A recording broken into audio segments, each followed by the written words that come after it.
Hey everyone, welcome back to the channel. Today I'm going to show you how to use Reference Only ControlNet to create stunning image outputs in 2025.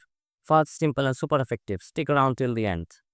Let's jump right in. First, upload a reference image into the ControlNet interface. This image will act as your visual guide for the generation. Now, if you upload a photo of a person, ControlNet will generate an image with someone who resembles that person, though not an exact copy. Next, go to the reference type settings and select reference only as your method.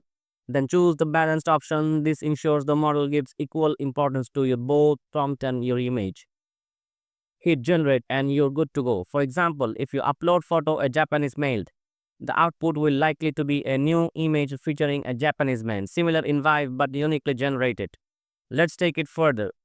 Say you have a picture of a person wearing a blue jacket at a bar. Using the reference only method, you will get a result with someone. May not be the same person, but with a blue jacket in a bar like setting. Want to play with styles?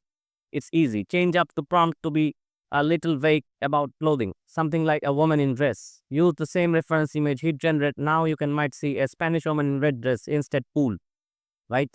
You can also experiment with the control net settings. There are main three models: balanced, equal focus on your image and your prompt. So the three main models are balanced, prompt, and control. And that's it. That's how you use reference only ControlNet to recreate or incredible visual aligned outputs, whether you're working character scenes or creative concepts. Try it yourself and let me know in the comments how it goes. Catch you in the next one.